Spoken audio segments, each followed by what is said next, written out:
السلام علیکم، میرا نام عارف ہے اور میں اس وقت جاپان میں موجود ہوں اور میرے پیچھے آپ دیکھ سکتے ہیں کٹنگ شاپ ہے جہاں سے میں نے ابھی کٹنگ کرائی ہے. یہاں پہ ایک بڑا آج جو ہے وہ ایک فرسٹ ٹائم میرے ساتھ بھی یہ واقعہ پیش آیا اور مجھے لگ رہا تھا دکانداروں کے ریئیکشن سے کہ ان کے ساتھ بھی فرسٹ ٹائم شاید یہ واقعہ ہوا ہوگا، مے بھی، مجھے پتہ نہیں ہے. اچانک سے خیر میری کٹنگ مکمل ہی ہو چکی تھی تو لائٹ چلی گئی ہے، اچانک سے جو ہے وہ بند ہو گئی ہیں.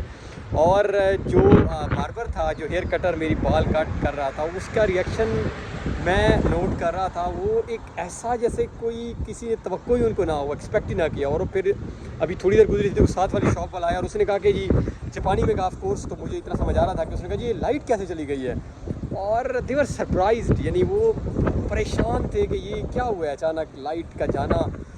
اور خیر میں نے ان کو بعد میں بتایا ہے کہ ہمارے ملک میں تو یہ بہت it's quite common thing light کا، بلکہ نہ جائے تو ہم شاید ایسے پریشان ہو جاتے ہیں جیسے. تو یہ خیر میں نے ابھی کٹنگ کروائی ہے، میں آپ کو کٹنگ کے بارے میں بھی بتاؤں گا بعد میں کہ یہاں پہ جو ہے وہ کتنے چارجز ہیں یا کیا لیا جاتا ہے. تو خیر یہ ایک واقعہ ابھی ہوا، یہ بھی پریشان ہے اور آ گئی یہ لائٹ. خیر 3-4 منٹ بعد دوبارہ لائٹ آ گئی ہے، لیکن حیرانی اور پریشانی میں ایک دوسرے کی طرف دیکھ رہے تھے. اور ان کے اپنے مسائل ہیں اور ہمارے اپنے مسائل ہیں. اپنا خیال رکھیں. اللہ حافظ.